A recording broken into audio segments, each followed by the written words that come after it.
Present. Pursuant to House Rule 3, I've examined and approved the Journal of the House of Delegates for Tuesday, January 14, 2020.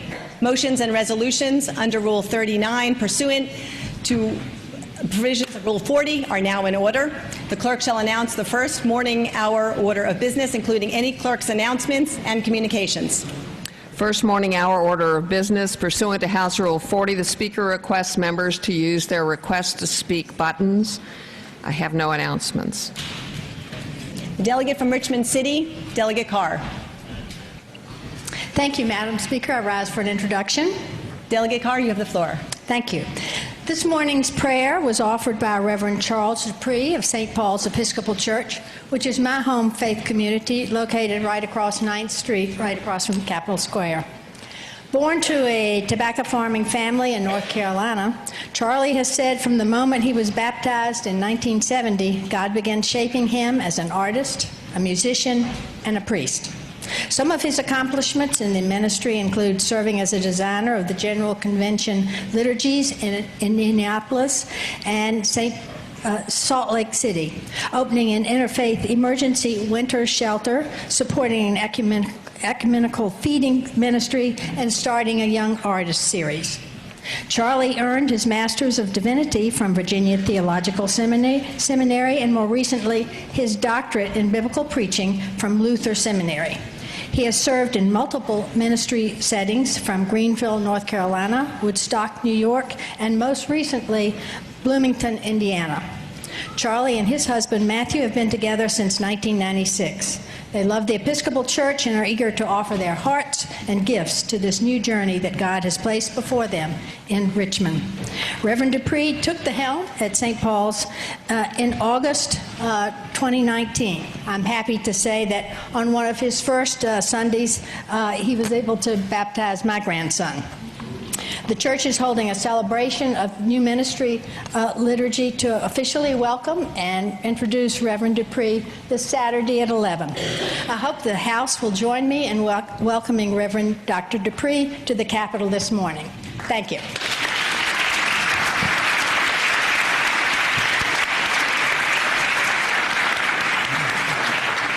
Thank you, Reverend Dupree, for your calming and inspiring words today. It's an honor to have you here. Delegate from Portsmouth, Delegate Scott. Thank you, Madam Speaker. I rise to recognize some guests. Delegate Scott, you have the floor. Madam Speaker, I'm honored to introduce members of Sigma Pi Phi fraternity from the Hampton Roads region. Sigma Pi Phi fraternity, also known as the Boule, is the oldest African-American Greek fraternity with nearly 5,000 active members who are affiliated with 134 member Boules in cities across the nation. Beta Lambda is the Hampton Roads member Boule. Beta Lambda, the Hampton Roads member Boule, developed a scholars program to mentor African-American young men in area high schools. The program leverages the experience and talents of Boule members to provide the students and with opportunities to explore careers in politics, government, banking, education, legal, medical, and engineering professions. We do that in a small sessions with each of those students at their area high schools. Today, approximately 35 students in the Boule Scholars Program from Hampton Roads area high schools are with us today with their mentors and chaperones. I would ask our legislators to welcome them here today, and they are up here in the office. Could you guys please stand and wave? Thank you.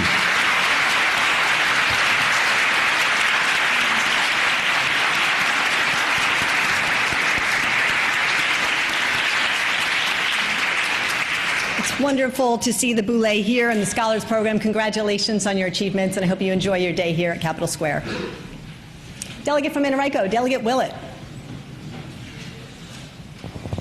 Thank you, Madam Speaker. Madam Speaker, I rise for an introduction. Delegate Willett, you have the floor. We're very fortunate today to be joined by former delegate, Dr. Deborah Rodman. Deborah has served representing Henrico County in the 73rd, where I now serve. She served so ably in her term here, and I stand here today trying to fill the vacuum she left here in her shoes. Deborah, thank you so much.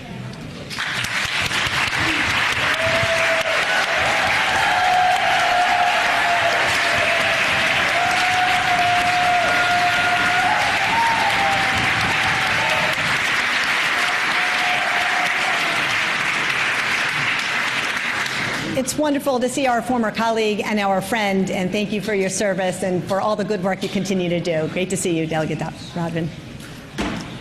Delegate from Montgomery, Delegate Hurst. Thank you, Madam Speaker. I love saying that, too, Madam Speaker. I rise...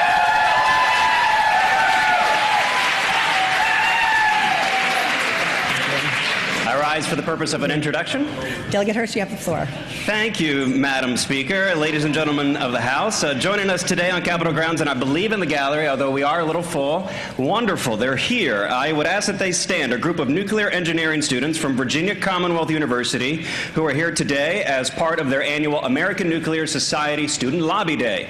Each year, American Nuclear Society students visit the Capitol to share information with the legislators about the exciting research they are doing and opportunities they are pursuing to advance in nuclear energy. These students are also here to lobby on behalf of legislation, including my House Bill 1303, that will help put Virginia in the best position to benefit from bipartisan federal legislation known as the Nuclear Energy Leadership Act, which is currently working its way through Congress. These bills at both the federal and state level represent a significant opportunity for our Commonwealth, and we are lucky to have students from VCU here today who are taking time out of their busy semester to advocate for their future industry. So please join me in giving them a warm House welcome.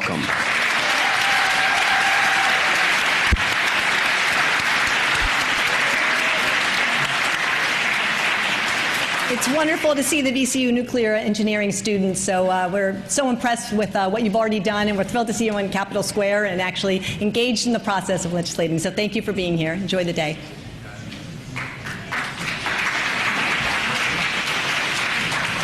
Delegate from Chesterfield, Delegate Robinson.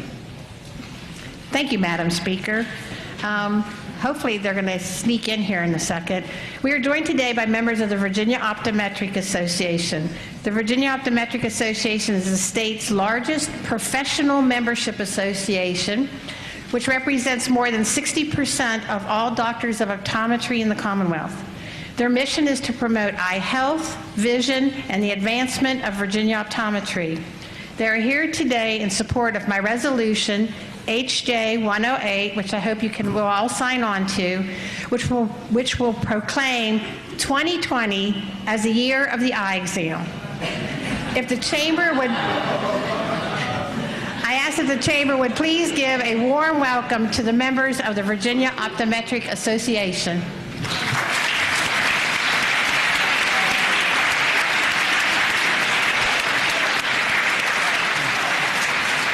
Thank you, Delegate Robinson, and it's wonderful to see the optometric students here in 2020, Year of the Eye Exam. I love it. It's great. Enjoy your day here today.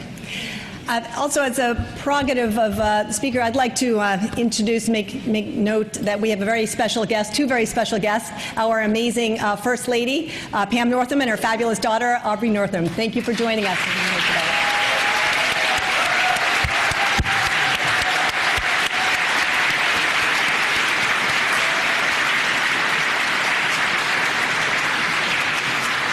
Thank you for what you do for us every single day, and it's a pleasure and honor to have you here today in the gallery.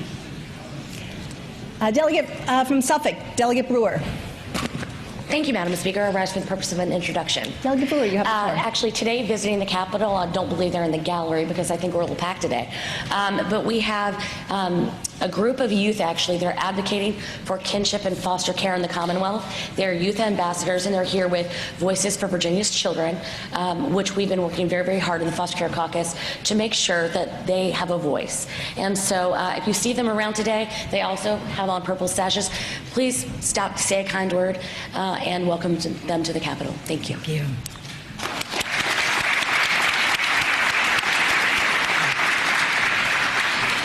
Thank you, Delegate Brewer, and welcome to the kinship group and Virginia's Voices for Virginia Children. I had the opportunity to meet with them earlier, as I'm sure many of our members did. It's a pleasure to have them in Capitol Square. The delegate from Colonial Heights, Delegate Cox. Thank you, Madam Speaker. I rise for purpose of an introduction. Yes, Delegate Cox, you have the floor. Madam Speaker, I am thrilled to have joining with us today members of the American Legion family. They're here for their annual Day on the Hill. The American Legion was chartered in 1919, and I think a lot of you know they celebrated their 100th anniversary last year. They evolved from a group of war-weary World War I veterans to, I think, probably the most influential nonprofits in America today. The focus of the American Legion is on veteran service members and communities. Joining the American Legion are members of the American Legion Auxiliary and the Sons of the American Legion. The American Legion Auxiliary is celebrating their 100th anniversary this year, and the national commander for the Sons is a Virginian. And I also have to give a special shout out to Post 284, my local post. So with all of that, Madam Speaker, please, I hope the House will please join in welcoming the American Legion to the Capitol today.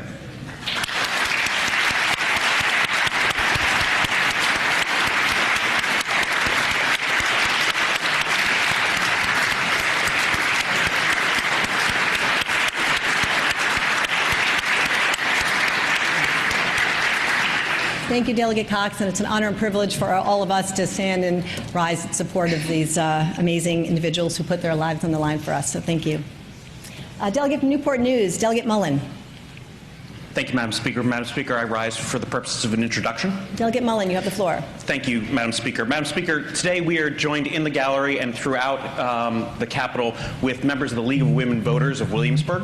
The League was founded in 1920 by Carrie Chapman Catt for the purposes of being able to encourage people to participate in democracy, and whether that is encouraging voting rights, whether that is nonpartisan redistricting reform, or whether that is making sure that elections are free and fair. The League of Women Voters has been on the forefront of nonpartisan work to encourage democracy here in Virginia. And so I would hope that it would be the pleasure of the body to welcome the members of the League of Women Voters.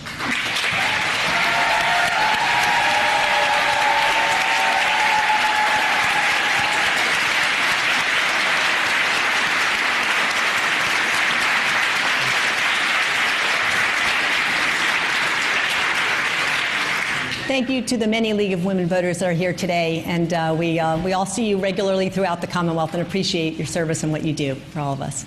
Delegate from Virginia Beach, Delegate Converse Fowler. Thank you, Madam Speaker. I rise for the purpose of an introduction. Delegate Converse Fowler, you have the floor.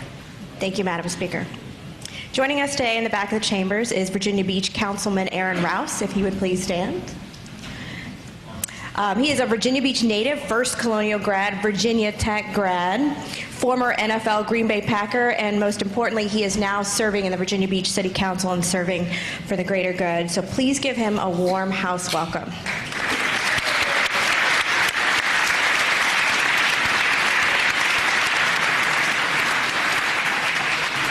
It's a pleasure to see you again, Mr. Councilman. Thank you for being here. Appreciate it. Enjoy the day on Capitol Square. The clerk shall announce the next order of business. Second morning hour order of business. The next order of business is the announcement of member requests to move legislation from any uncontested to regular calendar. It's not applicable today. The clerk shall announce the next order of business. Third morning hour order of business. The next order of business is the announcement for requests by members for legislation to go by for the day. Again, this is not applicable today. The clerk shall announce the next order of business. Fourth morning hour order of business. The next order of business is recognition of member requests for points of personal privilege. The Speaker requests members to use their request to speak button for recognition. The delegate from Prince William, Delegate Roem. Thank you, Madam Speaker. Madam Speaker, I rise for point of personal privilege. Delegate Roem, you have the floor. So, Madam Speaker, a few years ago, I remember being in my kitchen with my mom, and the funny thing about politics sometimes and about family life is that, as my mom put it before, she raised one kid who was very conservative, and she raised one not so much. And sometimes the apple falls close to the tree, and sometimes it rolls right down the hill. And my mother once told me, she said, the last time she voted for a Democrat for president was in 1976, and quote, that was a mistake, the way that she puts it, okay? So I sure was surprised one day when I was talking about the ERA, the Equal Rights Amendment. And a couple days later, she gave me this necklace. This necklace is the Women's Bicentennial 1976 ERA medallion, created by a woman named Toni Carabillo. She has had this since she was 24 years old. She is now 68 years old. And I know she's going to be a great constituent for the delegate from Accomack, by the way, later this year. And so I've got her in Manassas for just a few more months. But as I think about what brings people together, as I think about where do we find common ground, I just think back home. And I think to the fact that my mom and I, we probably agree on about 3 pieces of public policy. If you work 40 hours a week, you should be able to make enough money to take care of yourself. Scottish independence, no one ever sees that one coming.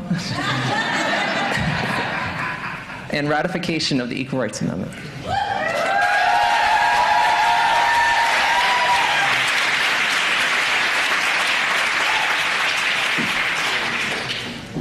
Growing up here in Virginia and spending my entire life in Virginia, especially during my time as a reporter, I had to see time and time again that when the subject of civil rights came up here in the Virginia House of Delegates, it wasn't about what we could progress to include more people.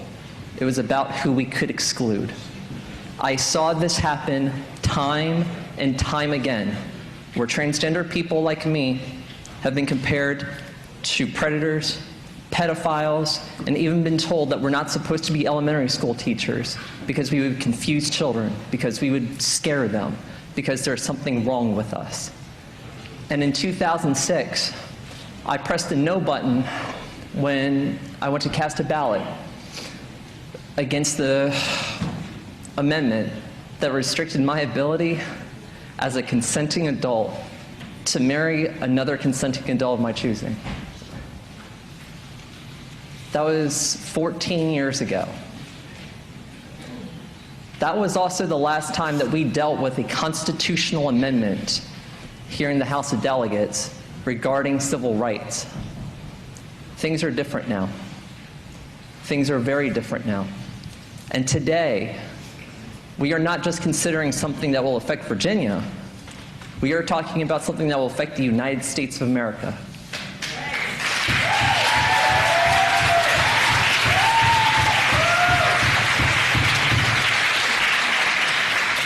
I know what it's like to be singled out. I know what it's like to be stigmatized because of who I am. And I know what it's like for so many more people, especially trans women of color in this country, who have it so much worse. Where we talk about pay gap, we talk about pay equity in terms of what that means for women trying to make the same dollars a man earns. For trans women, we're often told, you're just lucky to have a job. Why are you even complaining about your pay? We are often told so often that what you have now, what do you mean you need more equal rights? We're not trying to create special rights for people. Everyone's already equal. If that was true, then people like me in certain cities around this country who have a darker skin tone than I do wouldn't have a life expectancy of 34 years old. If that was true, then the unemployment rate for people like me with a darker skin tone wouldn't be double digits, while in Virginia we celebrate our 2.6% unemployment rate. And if that was true, I wouldn't have been so scared when I was knocking my first set of doors on January 7th, 2017, knowing that every single door I knocked could be my last because of who I am. But the people of the 13th District thought differently. The people of the 13th District said, you know, we know you. We know you as the reporter. We know that you're trans. We know that you're from a heavy metal band. That's kind of weird. But you have a really good platform and really good ideas, and we want to give you a shot. And 12,077 people between Manassas Park, Gainesville, and Hamburg gave me that shot in 2017, and 12,066 of them returned me this time around. And both times around, ratification of the Equal Rights Amendment was part of my campaign platform. And I am here today to look back at the history of this body and thinking of time and time again when people were excluded, intentionally singled out, intentionally told that we are not to succeed, that because we are different, there is a problem with us. Today it is different, because today we are voting for the 28th Amendment to the United States Constitution that will read, Equality of rights under the law shall not be denied or abridged by the United States or by any state on account of sex. To single someone out based on sexual orientation and gender identity is to inherently single them out on account of sex. To exclude anyone in this country because of who they are is inherently against the very concept of equality. And today, rather than single out someone, rather than leave people behind, we are making a statement of affirmation about what we are for, not who we are against. And today, we are telling every person in this room, every person in the gallery, and every child throughout the Commonwealth of Virginia and the United States of America that you can succeed because of who you are, not despite it, and not for what other people tell you you're supposed to be. That this is your Commonwealth of Virginia too, that this is your United States of America too, and it is your time to run it, it is your time to thrive in it, and it is our time together to embrace equal rights under the law for everyone. Thank you, Madam Speaker.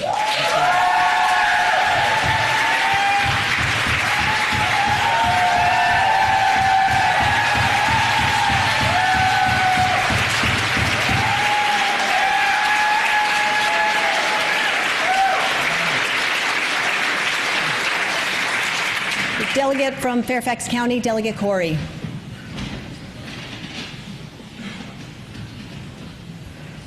Thank you, Madam Chair.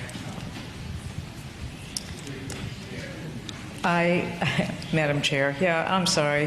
Let me start it over again. I'm trying not to be nervous, but it's such an exciting time. So, thank you, Madam Speaker. Delegate I Corey, rise for a point of personal privilege. You have the floor, Delegate Corey. So many times when we speak, when we make a point of personal privilege on this floor, it's a personal story starts out whatever point we're trying to make. So I would like to share a very short personal story. Several years ago, I met the author of Title IX of the Education Act, the Education Amendment Act of 1972. And she told me how hard she worked and what she had finally accomplished for women in terms of education. And that was so inspiring that I began to, I became a believer to advocate for the ERA. And fortunately for me, my friend, Delegate Herring, had started the Women's Reproductive Health Care Caucus, which I joined. And when she went on to bigger and better responsibilities, she let me chair it. And then I met Eileen Davis.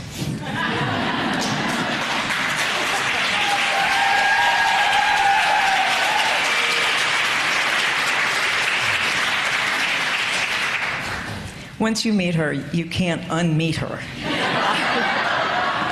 I invited Eileen to come to the Women's Reproductive Health Care Caucus, which we then changed pretty quickly to the Women's Health Care Caucus. She shared her tenacious, energetic, rowdy pursuit of the passage of the ERA. She has never given up. I have never given up. We have never given up. So, as Delegate Herring would say, the rest is herstory, and here we are.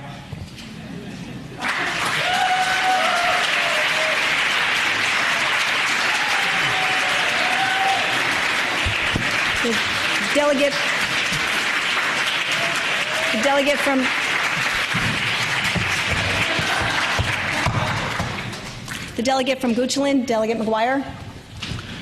Thank you, Madam Speaker. Point of personal privilege. Delegate McGuire, you have the floor. I'd like to talk about ERA.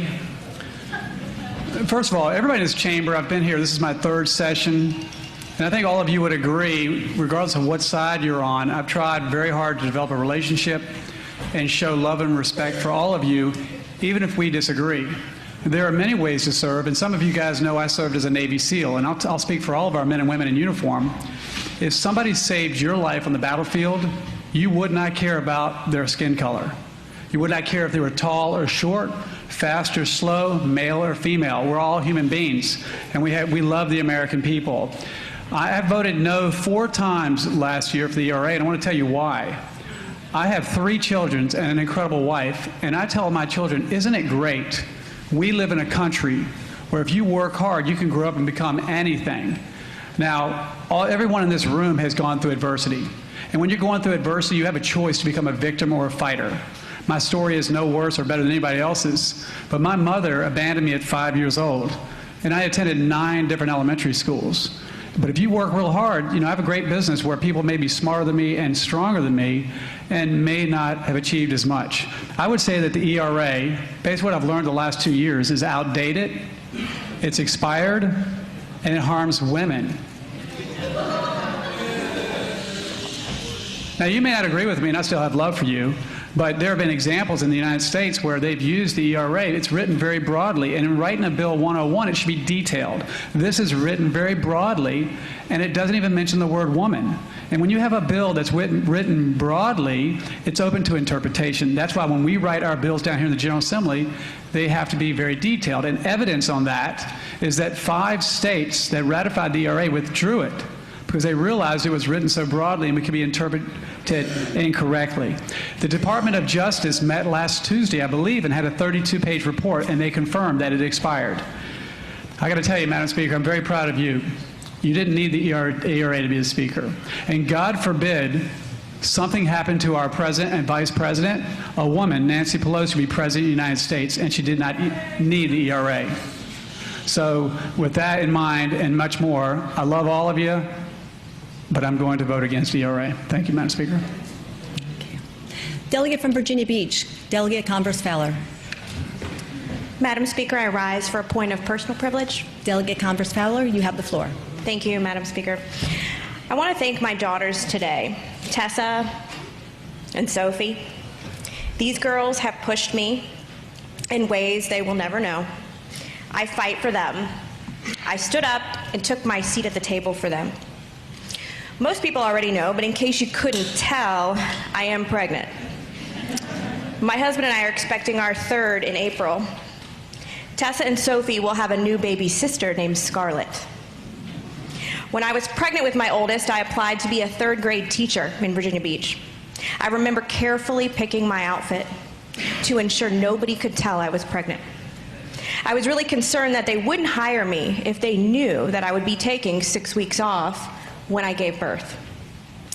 I was extremely excited when I was hired, but Dave and I had a bumpy, challenging road since we have had children. On the campaign trail, I was often asked this year how I would serve in the General Assembly and have a baby. And although Dave and I have always tried to split our parental duties 50-50, society honestly expects more from me when it comes to our children. When the kids have been sick and he calls out of work, he is often questioned as to why he has to stay home and why can't his wife stay home with the sick children. I am extremely thankful for a partner who recognizes our equal duties, and I am ready for our Constitution to recognize it as well. It is time to change our standard of equal to truly mean equal, regardless of sex. For my daughters, for my husband, and for the future, I am proud to vote in favor of the Equal Rights Amendment today. Thank you, Madam Speaker.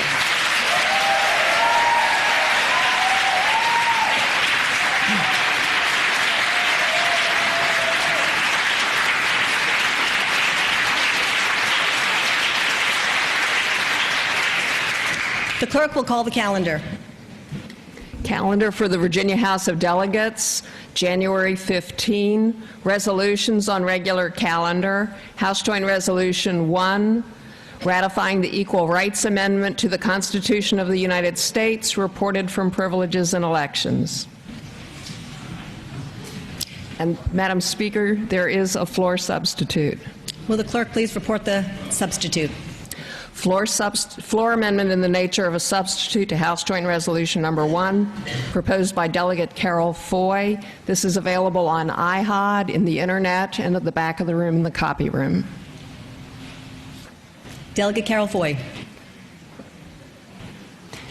Thank you, Madam Speaker. I would like to move an amendment in the nature of a substitute. Okay. All those in favor? Say aye. Madam Speaker. All those. Madam Speaker. Yes, delegate from Caroline, Delegate Orrock. Madam Speaker, would the maker of the amendment rise for purposes of a question? Delegate Carol Foy, will you rise? I do. Delegate Orrock, she will. Madam Speaker, having just found the language of this, could the patron of this amendment tell us the differences between this and the measure that we considered yesterday morning in privileges and elections? Absolutely. Delegate Carol Foy, you have the floor. Thank you, Madam Speaker. This substitute simply changes the whereas clause to emphasize Virginia voters' support for ratification of the Equal Rights Amendment, which is over 80%. And it focuses on Virginia's positive role in securing civil rights, both in 1791 with their of the Bill of Rights, and today with our approval of the Equal Rights Amendment.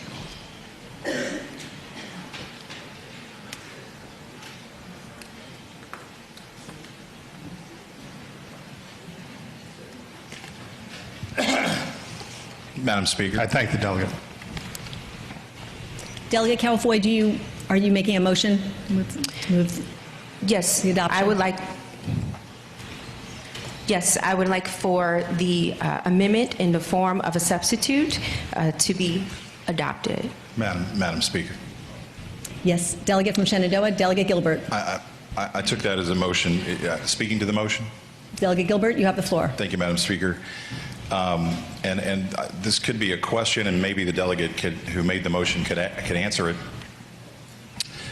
This seems like it has been one of the top priorities, at least of the delegate patron of the resolution and the majority of her caucus for some time. It has been kicked around to various states for 40 or 50 years now. Are we to expect, I guess I would ask rhetorically since I'm speaking to the motion, are we to expect that, first of all, that the majority won't be ready on issues like this when it hits the floor, such that they have to scurry around and try to change the whereases and the wording when this has been going on? Does the delegate have a specific question? I was waiting for the hissing to stop. I apologize, Madam Speaker. And I wasn't really, I'm not questioning the patron as such. I'm speaking to the motion, but I am wondering if this is going to be protocol going forward, that something this important that's been debated for this long, when it hits the floor, we're going to be slipped a substitute that none of us have read, and just rely upon the assurances of the patron, if that's going to be standard operating procedure going forward. Again, not necessarily a question the patron has to answer, but we're certainly all curious over here about why there's a substitute on something that's Delegate, I think you're out of order. Delegate from Alexandria. Madam Speaker. Delegate from Alexandria. Madam Delegate Speaker. Herring. Madam Speaker. Delegate from Shenandoah. Delegate Could the gentlewoman, could the speaker explain her ruling as to why I am out of order when speaking to a motion? You were not, I shall respond. Please. You were not responding. You were not asking a question. If you had a question specifically for the delegate. Point of order. Point of order. I was speaking to the motion, Madam Speaker. Delegate Gilbert, do you have any other additional comments with regard to the specific motion? Madam Speaker, now that I have clarified that I was in fact speaking to the motion and not questioning the patron, would the chair explain her ruling about why I am out of order? Delegate Gilbert, are you rising to speak to the motion? If so, you have the floor to speak to the motion, Delegate Gilbert. Thank you. And I was finished, Madam Speaker, but thank you very much. Delegate Gilbert. Delegate from Alexandria, Delegate Herring. Thank you, Madam Speaker. Speaking to the motion. Delegate Herring, you have the floor. Thank you, Madam Speaker. And I'm sure the delegate from Prince William will go on further, but I have to note for this chamber and for our guests that it's now starting to be a trend with the other side of the aisle to create a narrative that we are scurrying and not ready. I'm sure the delegate from Prince William will explain why this substitute is being proffered when given the opportunity, and I would expect that is so that we are in proper form with the chamber and the other side so that we can move on the business of this legislation and of the House. Delegate Carol Foy. Madam Speaker. Madam Speaker. Delegate Carol Foy. Thank you, Madam Speaker. Yes, to respond to the delegate's inquiry, this amendment in the form of a substitute is being brought to conform our resolution to the State Senate's resolution that they are voting on today also. One of us would have to amend our resolution, and ours will be appropriate. The actual language of the Equal Rights Amendment has not changed. It is a whereas clause, which is collateral to the actual resolution that 37 other states have also voted on. So in this moment, Madam Speaker, I would ask that this body vote on the amendment in the nature of a substitute. Madam Speaker. All those in Delegate from Caroline, Delegate Auroch. I rise for purpose of a motion. Delegate Auroch, you have the floor. Madam Speaker, I would move that the House Joint Resolution 1 be re-referred back to Privileges and Elections Committee, and I would like to speak to that motion. If I may continue, Madam Speaker. The point being, Madam Speaker, having been a new member to P&E and having my first meeting yesterday, which was very efficiently conducted, and kudos to the chairman of said committee, everyone was afforded adequate time, but I would suggest that 10 minutes on each side of the matter, given the changes that are embodied in this substitute, would not be sufficient, and therefore, for the matter to be properly determined, it should go back to P&E committee for them to consider this new language, because while the whereases do not change necessarily as the patron of the measure suggests the substance of the bill, they do have significant implications as it relates to the feeling of this body as we pass a measure forward. So therefore, I would respectfully move that we re-refer the matter back to Privileges and Elections.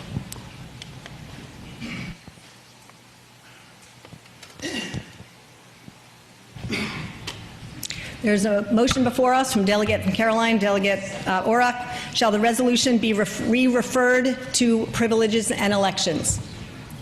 Yes, Delegate from Norfolk, Delegate Lindsay. Madam Speaker, speaking to the motion. Delegate Lindsay, you have the floor. While I appreciate where I would hope that the Delegate Auroch, where Delegate Auroch is coming from, to say that we've only had 20 minutes to vet this subject would be a disservice to those who have been working on this in this body and presenting arguments on the cause for at least 4 years, and at least 6 of the years since I've been here, it's been lively, and at least the last 4 very much vetted. As it relates to the information that was before the body yesterday, the information before the body and all the testimony from the body has not changed, not one iota. The only thing that changes is the introduction as it relates to the way of 4 clauses, and in my own humble opinion, I believe that the time is now and the vote should be taken now.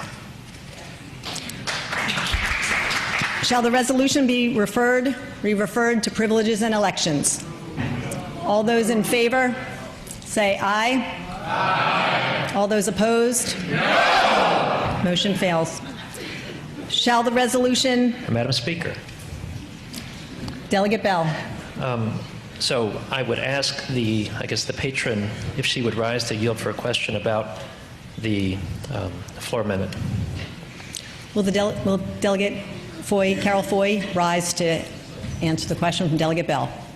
I do rise. All right. She will. I would ask the delegate, so that she identified several things that were changed or added. Can she tell us what was struck out? I'm looking at what was passed by the P&E committee. It appears to have a significant number of paragraphs that just do not appear to be in the floor substitute. If she could tell us what was struck.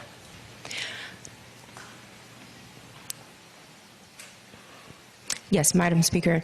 This is not a line amendment. It is an amendment in the form of a substitute because there are multiple lines that have been changed. There are some references to advocates who have been fighting for this for generations that was mentioned in the Equal Rights Amendment resolution that was proposed. I would also like to add that this is the exact same resolution that was presented last year. However, the new changes are what the state Senate with the patron Jennifer McClellan has, and it is necessary that we conform our two resolutions. So the language that was previously there is the same language that you read last year, the same language that you voted against for women's equality last year, and now we have new language in the whereas section. Madam Speaker, I would ask if the gentlelady would yield for another question. Delegate Bell.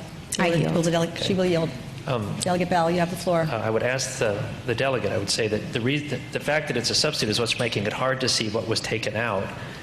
I might be the only one who anymore gets a written copy of these, but can the gentlelady tell us what is, I'm trying to sit here, trying to do a red line in my head to identify what's new, what's not. Can she tell us what was in the P&E bill that was voted on yesterday and successfully voted out that is not in the floor substitute, so people that might find that important can know what they're voting on?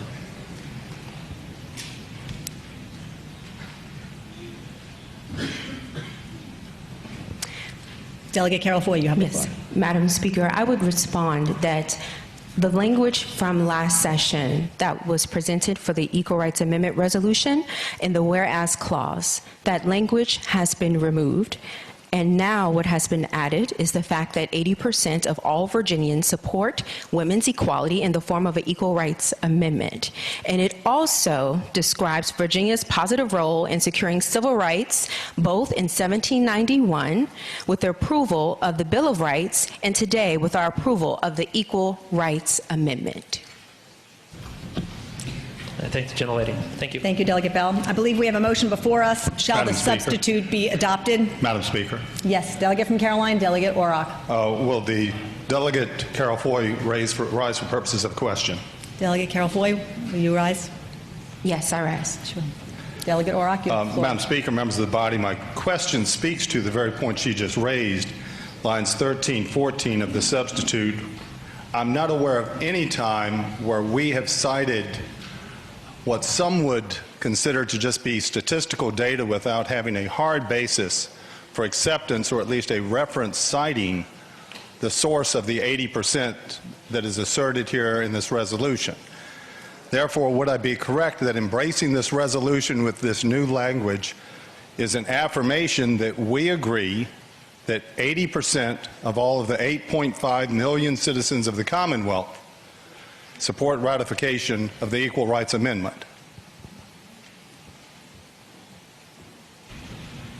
Believe there's Delegate Carol Foy. Would you like to respond? Yes, Madam Speaker. I would respond to the delegate that that is based upon a Christopher Newport polling that was done. And Virginia Ratified ERA presented a booklet with hundreds of pages to every single legislator in this body with that information, including that study, that was presented also in speeches on the floor last session. So the information is nothing new. Now, while individuals on the other side may not like the statistic or may not like what's about to happen here today, this is fact, that 80%, over 80% of all Virginians want the Equal Rights Amendment. And the delegate can refer to the Christopher Newport study for that information. Thank you, Madam Speaker. Delegate from Richmond City, Delegate Dolores McQuinn. Madam Speaker, I rise for a motion. Delegate McQuinn. I move the pending question. Pending question. Shall the substitute be adopted? All those in favor? Sorry. On the, sorry.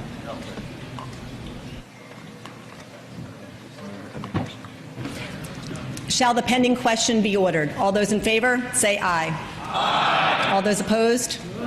Pending question is ordered. Shall the substitute be adopted? All those in favor, say aye. Aye. All those opposed? No. Substitute is adopted. Delegate Carol Foy.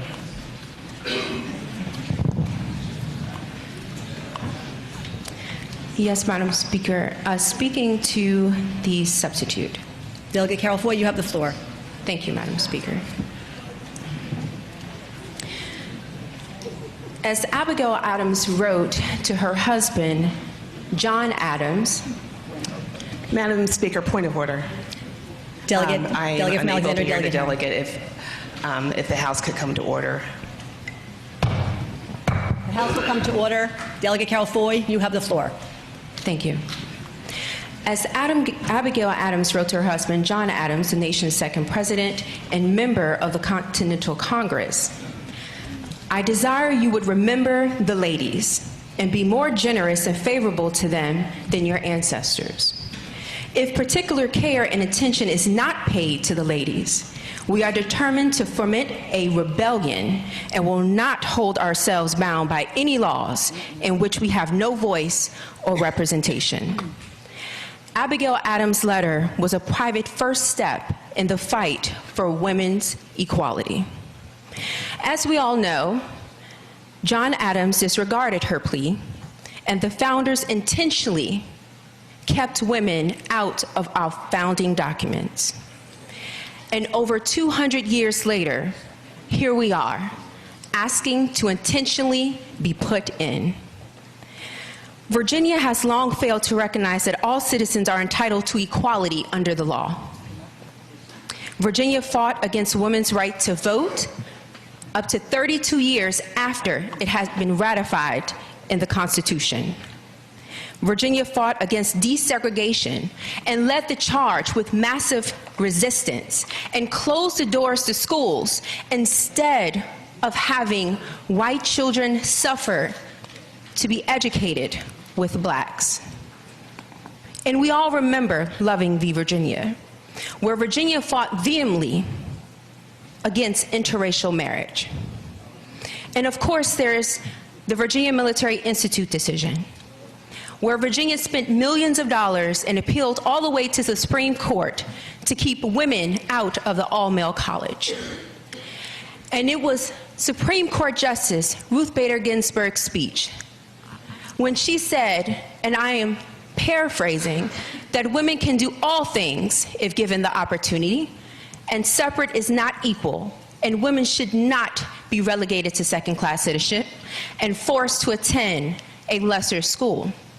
That inspired me to apply, be admitted, and enroll in Virginia Military Institute, and to graduate from one of the top military colleges in this country. And it's Virginia again on the battleground of equality. And I don't know about you, but I think that it's right on time for Virginia to finally be on the right side of history.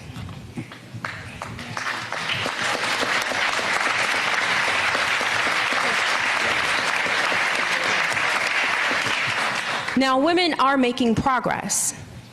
We can't deny that. But I reject the contention that just because some people here are of privilege and don't have to suffer from sex discrimination or unequal pay for equal work, that an Equal Rights Amendment is not needed.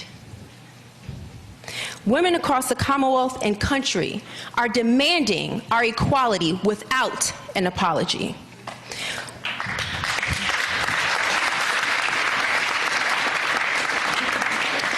We have been marginalized long enough. We will no longer suffer in silence as we are discriminated against. We will not stand by while being paid less. We won't keep quiet about violence perpetrated against women with impunity. We are here, and we will be heard.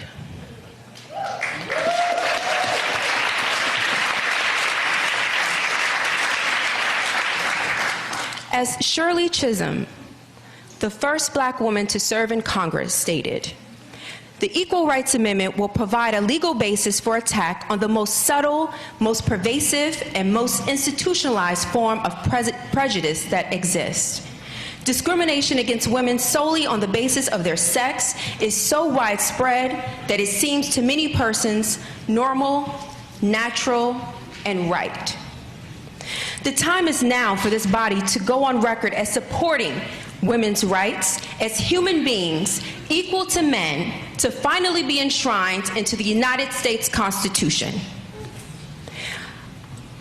Equality must apply to your daughters as well as your sons. 160 million women and girls across this country are waiting and will forever be changed by what happens in this body here today.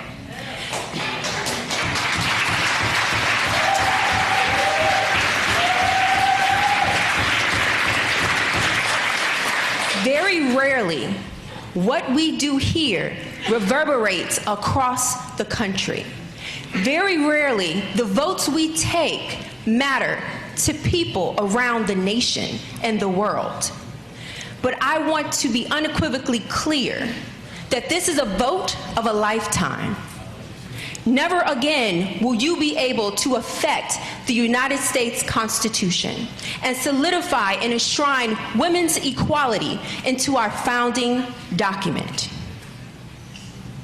Your name will forever be written and remembered. The question is, what side of history do you want to fall on?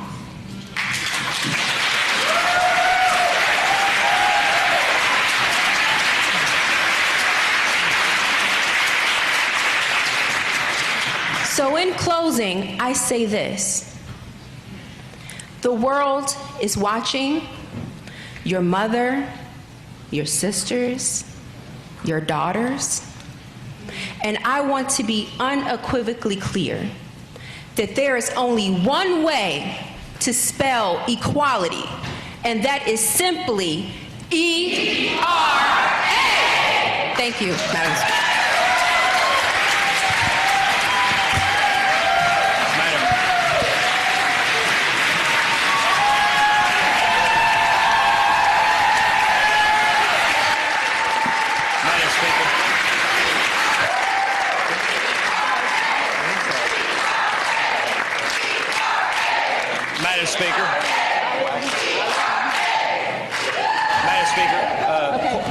Madam Speaker, point of order. Delegate from Caroline, Delegate Orrock. Madam Speaker, I'd rise to a point of order under Rule 53. Delegate Orrock, you have the floor. Madam Speaker, Rule 53 says the Speaker will preserve order and decorum in the chamber at all times. And I would suggest that we have had a violation of that. Delegate Orrock, so heard. Delegate from Fairfax, Delegate Watts. Thank you, Madam Speaker. I rise to speak to the motion. Delegate Watts, you have the floor. Madam Speaker, point of order. Yes, Delegate from Caroline, Delegate Orrock. I have heard a motion to adopt the substitute. While I heard the patron of the measure speak to it, I have not heard a motion for its adoption. So therefore, is discussion at this point in order? Delegate Caroline, Delegate Orrock from Caroline, I believe, was there a motion? Delegate Carol Foy, did you move adoption? I believe she moved adoption of the resolution. To be clear, Madam Speaker, I would like to move the adoption. You already did? The passage, yes. For the passage of HJ1, the Equal Rights Amendment. Thank you, Delegate Carol Foy. Thank you, Delegate Orrock. Delegate Watts, you have the floor. Thank you, Madam Speaker. I speak to the motion to adopt House Resolution 1, the ratification of the Equal Rights Amendment. Ladies and gentlemen, and all that are watching, I would like to speak particularly, though, to the eyes of the two young girls, the three young girls who are watching. And I'd like to introduce you to my daughter. My daughter in this picture that was taken 44 years ago when she was 13, and we were on the mall in Washington, D.C. for the Equal Rights Amendment. I speak from that generation. I speak with the same slash that I wore in this picture, and it should be ancient history. 44 years is a long time to wait. We have made progress in that 44 years, and I am very proud of all of those women who have done so on their strength, on their tenacity, on their natural intelligence and abilities, and have moved forward. But I also know that some of the progress that we have made under the law is just progress under the law. Any one of those laws, whether it's Title IX, or may I revert back that when I went to high school, it wasn't whether or not the teacher would have been pregnant. No woman that was married could teach high school.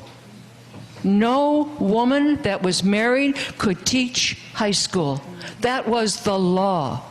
And the progress that we have made under changes to laws like that, as valuable as they are, can be erased tomorrow. While I am proud to be a Virginian by choice and to be part of that legacy of the Bill of Rights and other hallmarks, I also know that we needed the 19th Amendment to get the right to vote. Yeah. We are not protected under the Constitution, and we need that protection under the Constitution. Let me conclude by echoing the words of another colleague of mine of my generation, as we have waited so long and worked so hard. We are in the right place because of that, at the right time because of that, because of that progress that has led to the presence in this body of young women, not just a few, but 41 women in this body, because the public has accepted, as all who have gone before me, who I have worked beside, have made that statement of equality. Now, let's put it in the Constitution. Thank you.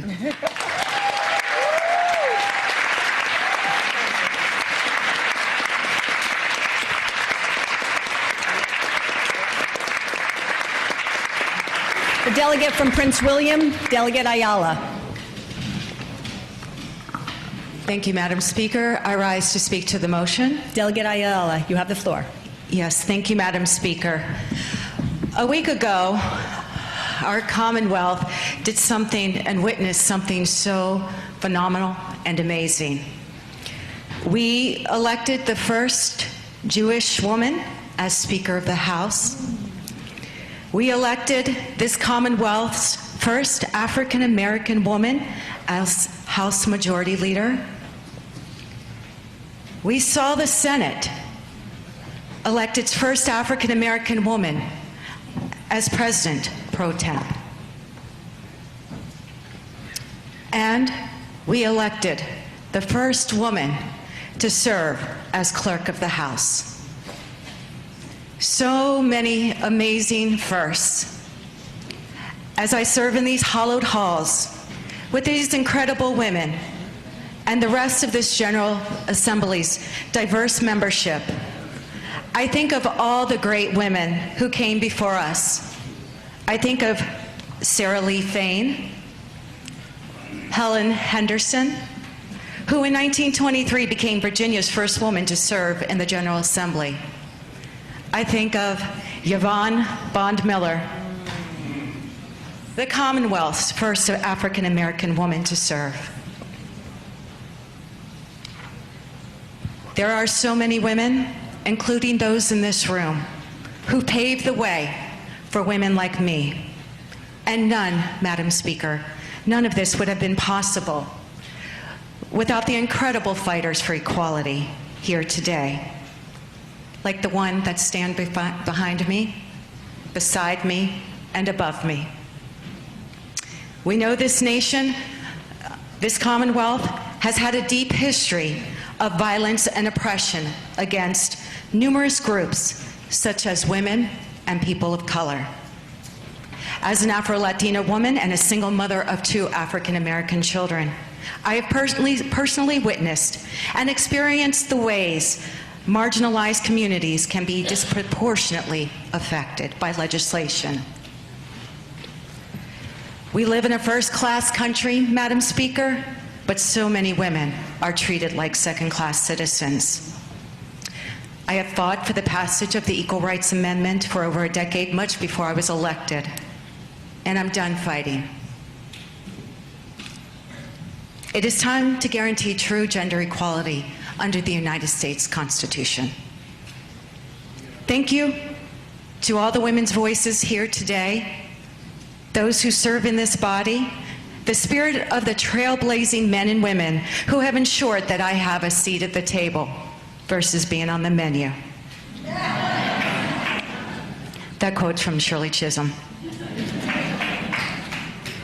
I stand on each of your shoulders and thank you, for you have worked tirelessly to make sure that this is possible for all the women and all the little girls of the Commonwealth and these United States. Thank you, Madam Speaker. Madam Speaker.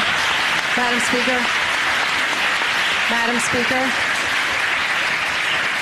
Madam Speaker. Madam Speaker. Madam Speaker, over here. Yes.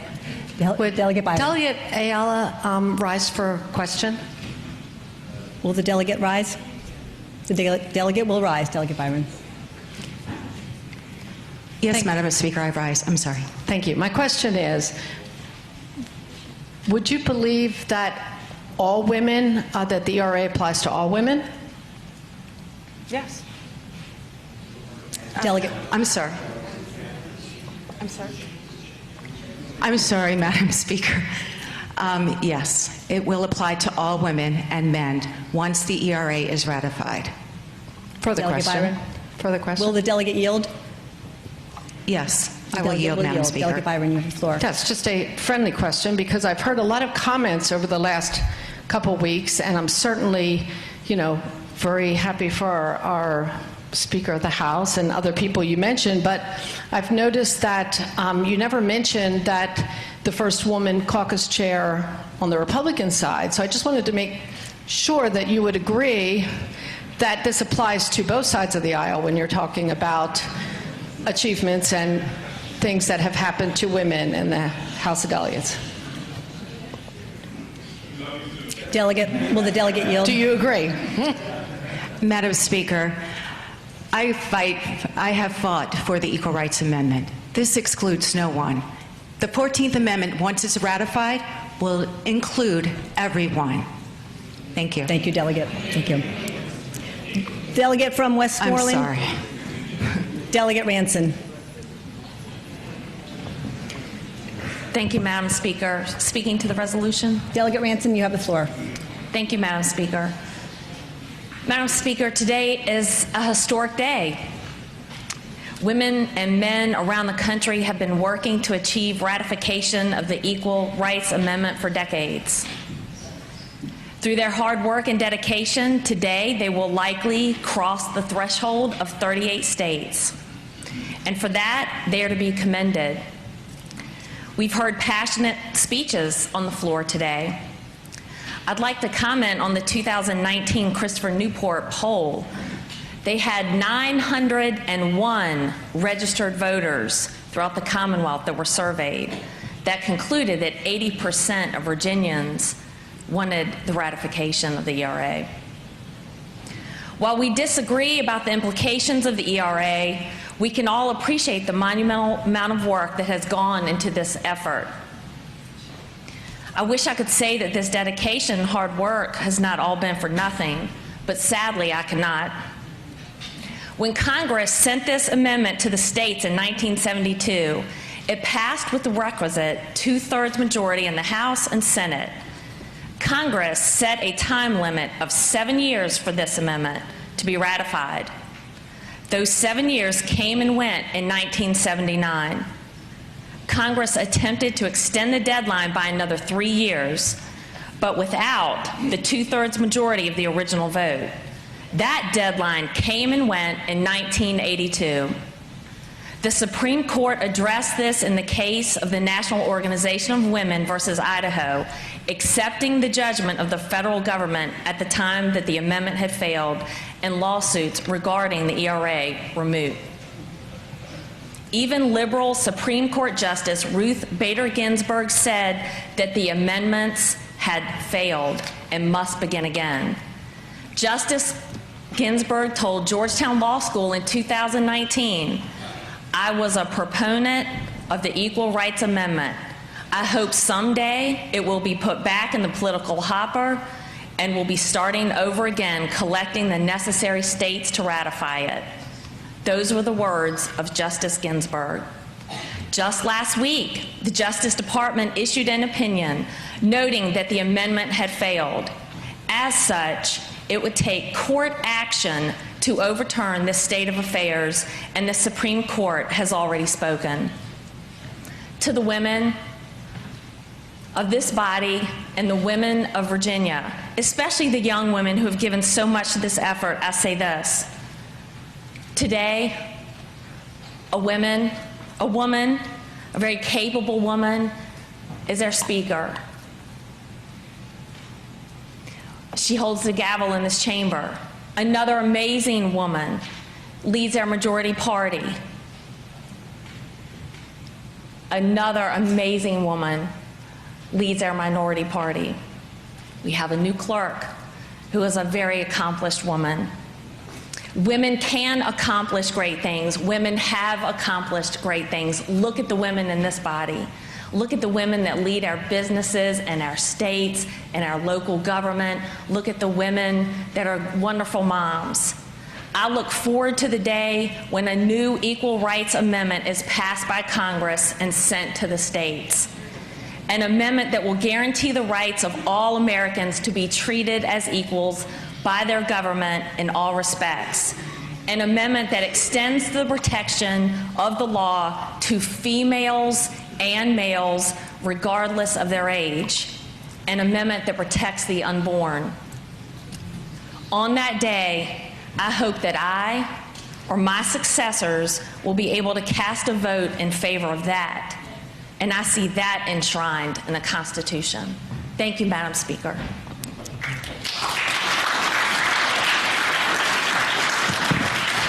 The delegate from Richmond City, Delegate McQuinn. Thank you, Madam Speaker. I rise for a motion. Delegate McQuinn, you have the floor. I move the pending question. Shall the pending question be ordered? All those in favor say aye. Aye. All those opposed? The pending question is ordered. The question before us is, shall the resolution pass? All those in favor say aye. Aye. Actually, recorded vote. All those in favor shall indicate ayes or nays on the electronic voting board. All those in favor of the resolution, that the resolution pass, vote aye.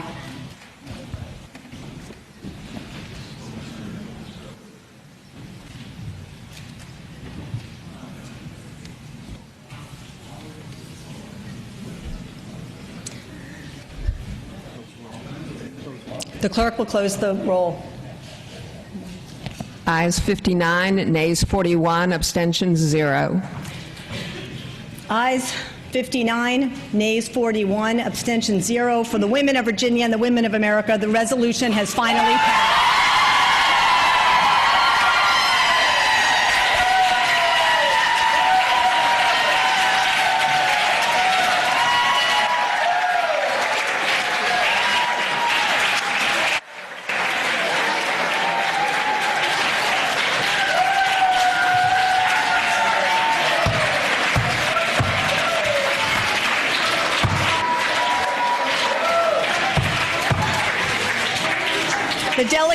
The delegate from Alexandria, Delegate Herring, will advise the Senate that the House of Delegates has agreed to House Joint Resolution. The House will be at ease.